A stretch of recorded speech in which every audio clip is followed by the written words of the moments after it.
Hello mon petit pote, j'espère que tu vas bien. Obligé de se retrouver sur cette nouvelle vidéo pour te présenter Blyph Protocol. J'en avais déjà parlé à l'époque, mais là c'est vraiment l'occasion de refaire un petit point plus détaillé parce que ça y est, c'est officiel. Tu peux stacker ton BTC Undead sur leur protocole pour farmer des points qui te permettront au final d'avoir un airdrop de tokens. Et tout ça totalement gratuitement en passif, tu as juste à réclamer une fois par semaine. Bien sûr, si tu as besoin d'un code pour te créer un compte parce que tu es obligé d'avoir un code d'invitation, n'hésite pas, tu le dis dans les commentaires, je t'en drop, il m'en reste quelques-uns. Et au pire, il y aura d'autres personnes dans les commentaires qui pourront t'enfiler aussi. Avant tout, n'hésite pas à mettre ton meilleur pouce bleu, ça m'aide vraiment pour le référencement de cette vidéo et la visibilité. Merci à ceux qui le feront. Poste un petit commentaire aussi si tu veux me donner ton avis sur ce protocole. Et sur ce, on passe de suite sur mon écran. Donc c'est simple, moi j'ai déjà créé mes comptes et déjà minté ma Blyph ID.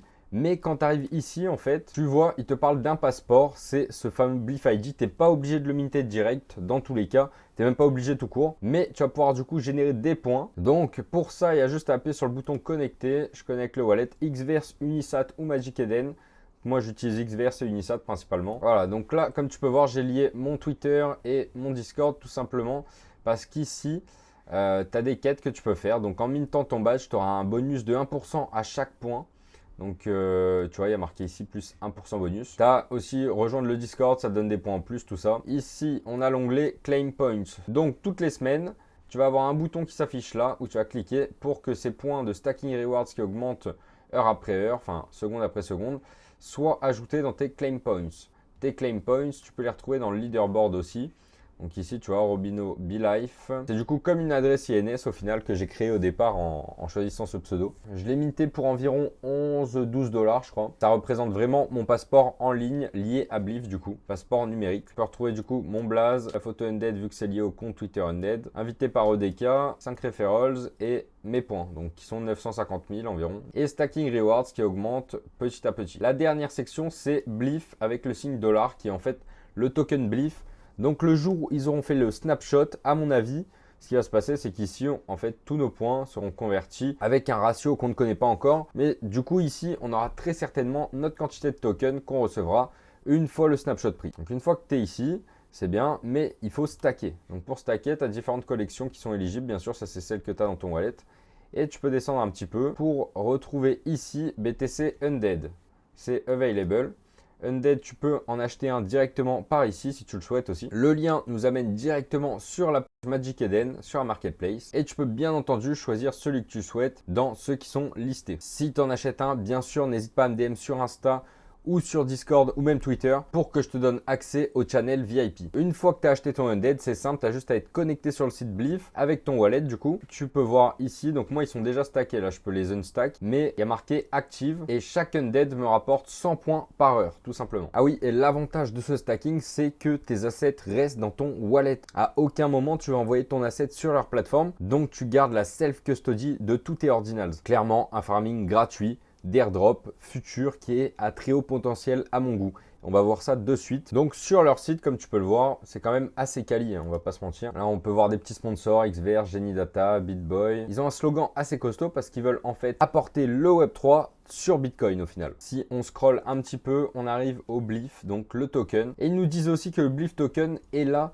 pour nous donner accès à des expériences communautaires réelles sur la blockchain Bitcoin. Et leur but, c'est pas rien, c'est que Blyph devienne le plus gros écosystème utilitaire sur Bitcoin. Comment ils veulent faire ça ? En s'entourant bien évidemment des top builders comme tu peux le voir ici. Forcément, ça leur donne une légitimité. En plus, en mettant la lumière sur certains créateurs qui sont là depuis le début. Ils font encore leur petite promotion, comme quoi ça va pouvoir délivrer des tonnes d'utilité et des opportunités de rewards, donc aka airdrop. Et ils ont bien sûr mis que le protocole Blyph a été créé pour déployer plus de 100 dApps. Les dApps, je le rappelle, c'est des Decentralized Applications, comme tu peux le voir ici, IRL Experience, de la DeFi, du NFT, du paiement, du Metaverse, Launchpad, musique, etc., etc. Donc ce sont tous ces aspects-là qui peuvent être apparemment développés et aidés par Blyph Protocol. Donc on arrive sur le produit principal pour l'instant, la Blyph ID, qui est tout simplement, comme je t'ai dit tout à l'heure, un passeport digital. C'est gratuit, enfin, tu as juste à payer les frais de mint du départ qui sont dans les 10-12 $. One time et après ton nom t'appartient ainsi que ta petite carte. Je vais te montrer la mienne juste après. Forcément, tu as compris, c'est un passeport unique qui va du coup être connecté à ton Bitcoin Wallet. Et comme je te l'ai souligné ici, ça va te créer une réputation digitale. Et dans l'écosystème Blyph, forcément, ça va te débloquer différents accès. Comme ils l'ont marqué ici avec les dApps, les social networks et les marketplaces, etc. Donc tu peux bien évidemment sur leur site réclamer ton ID direct en connectant ton wallet et en le mintant. Ici, ils ont aussi marqué unique et vérifiable identity dans l'écosystème Blyph pour interagir avec toutes les applications Web3 qui seront déployées. Tu accumules du coup des points et c'est comme ça que tu crées ta réputation. Et tu peux aussi inviter des potes pour avoir des rewards en plus. Du coup, moi, dans mon wallet, tu peux retrouver ici la Blyph ID que j'ai mintée, la undead.blyph. C'était il y a 3 jours. Donc voilà à quoi ça ressemble. Ici, il nous explique un peu comment fonctionnent les piliers du protocole liés aux membres du coup. Où en fait, apparemment, c'est divisé en 4 tiers basé sur le nombre de Blyph tokens stackés. Donc tu as compris, c'est pas encore déployé vu que le token n'a pas encore été distribué et que l'airdrop est encore farmable. Donc c'est gratuit, fonce. Si jamais personne ne te répond dans les commentaires de cette vidéo pour un code, viens sur le Discord d'Undead, il y aura forcément un membre qui aura un code pour toi, donc n'hésite pas. Et du coup, ils nous disent aussi, mais on n'en sait pas plus, que les membres pourront débloquer des Blyph tokens, rewards, des early access, des collaborative innovation opportunities avec des partenaires, etc. Donc ça peut être intéressant de rejoindre ça. J'avoue, j'ai pas dig du tout, mais c'est vrai que l'écosystème est big, du coup, j'ai pas eu le temps de tout faire. Mais du coup, je pense pas que toi, petit investisseur Ordinals ou Rune, ce soit intéressant de rejoindre ce programme-là, à moins que tu aies des compétences à apporter pour Blyph Protocol ou des connexions. Mais je pense que c'est quand même plus destiné aux projets, aux founders de projets qui développent de vraies choses à mon avis. Donc là, on arrive sur les partenaires qui les ont aidés. Qu'est-ce qu'on retrouve? On retrouve bien évidemment Animoca Brains, très connu, gros nom dans l'écosystème. De mémoire, ils ont aidé Sandbox et plein d'autres projets à se développer. On peut voir que c'est via Darewise qui est ici. Là, il y a Life Beyond, Magic Eden, bref. Dans tous les cas, tu peux aller sur leur site. Dans tous les cas, je vais te mettre le lien de ce site en description de la vidéo. Tu peux aller voir tous les acteurs qui t'intéressent si tu veux en savoir plus. Tu as juste à mettre ton curseur dessus et c'est parti. Donc Magic Eden, Xverse Wallet, Alex, bah tiens, Alex, on les a vus aussi à NFT Paris. Horizon Labs, Ordzar, Ordinals Bot, Ords Game, forcément ça me parle, Genie Data. Il y a beaucoup d'Ordinals, hein, Magisat, Beyond. Tu vois, il y a quand même beaucoup. Ah, Vivid aussi, assez connu Vivid. Donc, il y a pas mal d'acteurs qui ont soutenu le projet depuis le début. Et de mémoire, il y a peut-être eu même un financement, une levée de fonds. Forcément, ça rajoute une social proof. Et moi, en tant qu'investisseur, je me dis, ouais, si toutes ces marques-là, tous ces gros noms se mettent entre guillemets en péril en soutenant Blyph, c'est qu'il y a peut-être quelque chose de gros qui se prépare. Et tu connais forcément, si tu as un gros acteur qui fait du bruit dans son coin, c'est cool. Mais si tu en as 10 qui font du bruit ensemble pour la même chose, là c'est énorme. Donc à mon avis, l'impact peut vraiment être démultiplié s'ils commencent à tous en parler suite aux innovations, etc. Mais en gros, via ce Blyph ID, ils veulent te récompenser à ta juste valeur.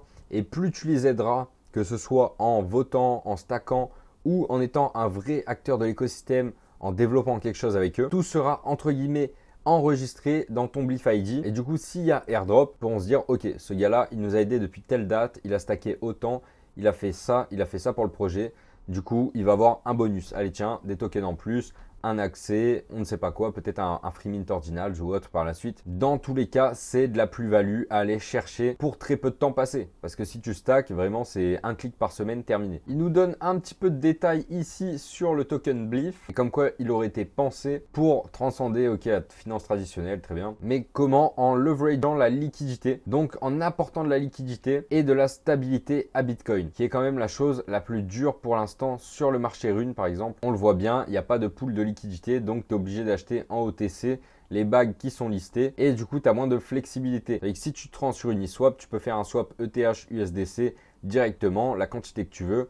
Là, il y a de la liquidité, tu peux faire ça vraiment quand tu le souhaites. Sur Rune, ça reste du peer-to-peer actuellement. BRC20, c'est pareil. Tout en restant une économie décentralisée et ça, c'est vraiment primordial. Ils nous disent aussi que ça sera un véhicule de gouvernance. Donc en gros, plus tu auras de tokens, plus tu pourras voter pour la suite du projet et développer le futur du protocole. Donc là, ils nous résument encore une fois avec Blyph. Ils veulent unir du coup la sécurité de Bitcoin avec les innovations du Web3 en créant aussi un bridge entre les assets digitaux et le real world utility, donc l'utilité du monde réel. Et là, c'est marrant, ils parlent de valuenomics, donc pas une tokenomics, mais une valuenomics apparemment, où ils priorisent du coup la création de valeur pour les utilisateurs avec un système de reward qui a été apparemment designé pour être sustainable dans la croissance. Donc qui devrait résister et c'est potentiellement pas un token à dump directement qui va peut-être se faire acheter. J'imagine qu'ils ont préparé quelque chose comme ça. Là, ils parlent de transparence, qui veulent vraiment garder un truc open et clair dans tous les aspects des opérations pour créer de la confiance avec les utilisateurs, etc. Ouais. Donc ça paraît quand même bien bullish ce qu'ils nous proposent. Maintenant, on peut descendre un peu dans le council. Bah tiens, il y a Domo ici, Domo Data qui est le créateur des BRC20. Donc le premier token Ordi n'aurait pas vu le jour sans sa création, étant donné que Ordi est le premier BRC20. CEO de Darewise, CEO de Bitcoin Magazine, bah tiens, j'avais même pas vu. J'en ai un dans le décor derrière. Yatsu, le co-founder d'Animoca Brands.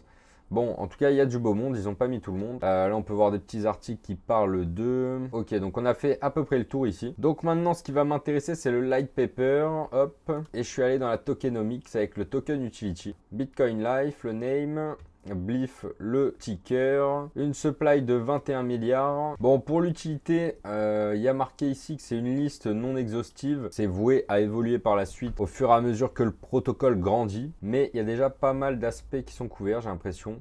Pour les consumers, donc pour nous en gros, marketplace transaction. Et ouais, c'est exactement ce que j'avais en tête. Ils vont créer une marketplace, j'imagine un peu comme Magic Eden ou un truc un peu boosté. Et si tu utilises leur token, tu auras des offres préférentielles par rapport aux frais de transaction. Donc ça peut être assez utile si tu traites beaucoup ou même si tu traites pas beaucoup, parce que sur des achats de plusieurs dizaines de milliers de dollars sur Magic Eden, je te dis que tu te prends des frais qui font très mal parfois. Il y aura aussi Digital Asset Acquisition, donc des assets que tu pourras acheter in-game. Ok, du e-commerce. Ça pourra te donner accès à des cours, des tutoriels, des événements aussi. Ah, tu auras un service de personnalisation. Digital Space, Avatar, un stacking, voilà, stacking mécanisme. Donc les rewards pour les stacking, ça t'offre des rewards pour chaque token stacké. Et forcément, plus tu stacks longtemps et un grand nombre, plus tu auras de récompenses. Et encore une fois, tu auras accès à des unique content et services. À voir ce que ce sera. Le système de réputation. Donc là, tu auras des rewards ou des pénalités basées sur les interactions que tu feras avec leur écosystème. Ça peut être vraiment stylé pour savoir si une personne est trustable, donc de confiance ou non. Et encore une fois, plus de discount si jamais tu as un haut score de réputation. Donc ça peut être vraiment cool pour toi si tu es un gars chill. Ah bah là on parle de la DeFi du coup, où ça va faciliter logiquement les swaps et la liquidité pour les activités en DeFi. Et on pourra avoir une conversion de tokens vers des stablecoins ou d'autres cryptocurrencies. Donc ça c'est vraiment top si tu veux te désexposer la gouvernance. Donc tu auras un pouvoir de vote. Tu pourras proposer aussi des idées que tu as tout simplement pour développer encore le projet. Il y aura aussi des bénéfices majeurs pour certains membres. Donc forcément, plus tu as de tokens, plus tu auras des accès à différents tiers. Il y a marqué du protocole, mais on n'en sait pas plus. Ah, il y aura des rewards aussi pour les miners pour prioriser certaines transactions du protocole. Donc peut-être qu'avec tes tokens, j'imagine que ce sera un proof of stake ou peut-être pas. J'en sais rien. Peut-être qu'avec tes tokens, tu pourras miner du coup. Au final, ça revient à du stacking où ils vont utiliser tes tokens et te le rendre peut-être. Donc ouais, il y a quand même pas mal de fonctionnalités qui nous annoncent. À voir si tout est tenu à la lettre le temps qui développe tout ça. Mais là, sur le papier, ça me paraît vraiment cool d'avoir un écosystème qui regroupe autant de facettes et autant d'aspects avec un seul token au final. On peut aussi retrouver tout le détail de la token allocation, investors, écosystème. Ouais, donc investor, en fait, c'est ça si je descends un peu. 17% qui vont pour first and second round investors. Donc, il y a bien eu une levée de fonds. Il faudrait que je retrouve les chiffres, mais je crois que c'était quand même plusieurs millions. Ici, ce qui nous intéresse, c'est écosystème rewards. Donc, la plus grosse allocation, 24%, qui ira du coup aux contributors through grants and proof of valuable work. Donc, ça veut dire que si, en tout cas, c'est comme ça que je comprends, tu as prouvé que tu avais travaillé, du coup la preuve de travail tout simplement. Donc ça revient en fait au stacking à mon avis. Dans ce cas-là, tu auras un pourcentage de ces 24% sur un total de 36 mois de vesting. Donc tu pourras les vendre petit à petit si tu le souhaites ou les stacker directement, j'imagine. Bon, après, il n'y a pas de gros red flag sur la tokenomics. Il y a 10% pour la founding team qui me paraît ok. Project dev, marketing ambassadeur, ouais, bon, ça a l'air assez clean. Après, je suis pas expert tokenomics non plus, mais il n'y a pas 50% pour la team. Et le plus gros pourcentage reste pour les personnes qui vont stacker et utiliser Blyph Protocol. Bref, je t'ai un peu résumé le plus gros du projet. Après, bien sûr, si tu veux avoir accès, tu peux te rendre sur le light paper comme moi et dig un peu tous les aspects qu'ils ont prévus. Parce qu'on peut voir la phase initiale ici, protocole, avec tout ce qu'ils ont balancé. Ah bah, ils parlent d'Animoca Brands, Pioneer, ok. Odin Fun aussi, c'est vrai que j'ai pas abordé Odin Fun, mais en ce moment ça fait beaucoup de bruit. Peut-être que je vais faire une autre vidéo ou alors je vais l'incruster dans celle-ci. La phase network avec la réputation. Les membership access, tier and cost. Le membership, je sais pas comment ça va se passer, mais apparemment on va pouvoir payer en Blyph token le frais d'adhésion. Ah oui, du coup, c'est des accès en fait aux différents membres dont j'ai parlé tout à l'heure sur le site. Et j'imagine que le Genesis, ça va être le plus avancé avec des destinations, une infrastructure bancaire, un Satoshi Pass, Node Pass, Genesis Pass. Ouais, t'as tous les passes en fait. Tandis que là, t'as que le Genesis. Donc, j'imagine le Genesis sera plus cher. Ouais, c'est ça, Basic to Advanced Tiers. Et effectivement, chaque catégorie a un coût spécifique qui reflète en fait le niveau d'accès et de la potentielle influence que tu auras dans le protocole, tout simplement. Tu peux upgrader, ok, chaque option si tu le souhaites. Ouais, donc tu pourras dans tous les cas commencer avec le moins cher et upgrade petit à petit si jamais ça t'intéresse et tu trouves ça utile. Faudra vraiment voir concrètement les cas d'usage. Mais là, je vois le Nakamoto Technology plus Tooling. Tooling, c'est forcément des outils qui vont te faciliter la tâche sur Ordinal, sur Rune et sur Bitcoin au final. Donc moi, clairement, là, des trois, je me dis le Nakamoto, il peut vraiment me correspondre. Mais si pour pas beaucoup plus cher, tu peux avoir une infrastructure bancaire, etc.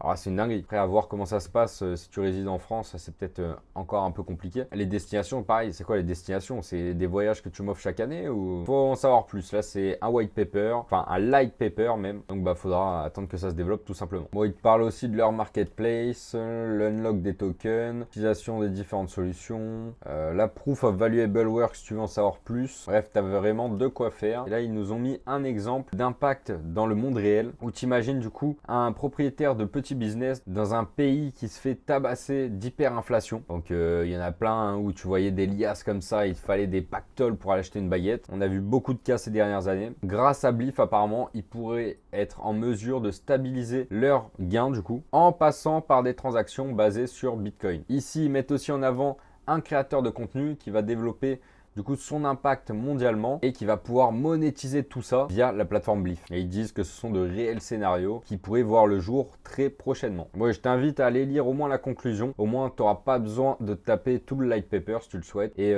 tout est à peu près bien résumé au final. Ah bah tiens, j'ai retrouvé le tweet. C'était en décembre 2024. Blyph Protocol a successfully raised 7 millions de dollars avec tous les VC dont on a parlé tout à l'heure et même d'autres d'ailleurs. On parle aussi des influenceurs qui les ont aidés. Ça te met un petit indice en plus. Comme quoi, farmer ce protocole gratuitement, bah faudrait être bête pour pas le faire, quoi. Sans compter qu'ils ont quand même 263 000 abonnés Twitter, ce qui est pas rien. Mais logiquement, quand tu es founded par des VC, bah, tu gagnes un peu plus d'abonnés plus rapidement, la visibilité va beaucoup plus vite. Je pense que tu as compris, on est quand même sur un projet de grande envergure comparé à ma collection par exemple qui est une simple collection Ordinals, on va pas se mentir. Même si j'apporte ma plus-value dans le club et les autres membres aussi. Mais là, on est par quelque chose de gros où des VC ont mis de l'argent dessus, donc 7 millions de levées, c'est pas rien quand même. Tu t'imagines bien, si des VC, des gros fonds d'investissement vont financer ce genre de protocole, c'est pour récupérer du gain plus tard. Donc, si tu peux avoir ta part du gâteau, ça peut être intéressant. Pour avoir ta part du gâteau, c'est simple, tu as juste à aller sur leur site, comme je t'ai montré au début de cette vidéo, stacker tes assets Ordinals et patienter. Et les réclamer une fois par semaine, bien sûr. Donc vraiment, je te le dis mon petit pote, ne te prive pas parce que c'est gratuit, ça coûte pas plus que ce que tu as déjà dans ton wallet ou à la rigueur, tu vas acheter des assets pour avoir plus de points. Tes assets ne sont pas mis à risque vu que tu les déposes même pas sur la plateforme, ça reste dans ton wallet. Et après, tu as juste à patienter le temps qu'ils développent tout ça et qu'ils nous fassent tomber l'airdrop. Il y a de fortes chances que ce soit cette année, vu que cette année, ils ont aussi financé à NFT Paris le côté Bitcoin Village tout entier. Donc, c'est eux qui ont payé pour ce petit écosystème au sein de NFT Paris. C'était vraiment incroyable avec que des projets Ordinals à l'intérieur. Je doute bien s'ils mettent en place ce genre de communication, s'ils déploient un petit peu tout ça, s'ils avancent dans l'écosystème, c'est pas pour rien. Moi, j'ai envie de tabler dans les mois qui viennent, peut-être même les semaines à venir pour un airdrop. On verra si j'ai raison ou tort. Mais dans tous les cas, fais-le. Personne ne peut refuser de la free money comme d'habitude, surtout pour peu d'énergie dépensée. Et puis si cette vidéo t'a plu, que tu as appris des choses, n'hésite pas à me le dire en commentaire. Mais aussi ton meilleur pouce bleu sous celle-ci, ça m'aide vraiment mon petit pote. Merci à toi qui le fera. Partage cette vidéo à tous tes potes qui ont besoin de stacker leurs Ordinals pour générer des tokens. Et puis j'espère refaire une vidéo très bientôt pour te dire combien j'ai eu d'allocations, pour qu'on puisse par la suite comparer nos allocations et essayer d'estimer le prix de sortie de ce token. On reste sur de la spéculation, mais c'est toujours fun. Merci encore d'avoir regardé cette vidéo jusqu'à la fin. Je te dis à la prochaine l'artiste. Ciao!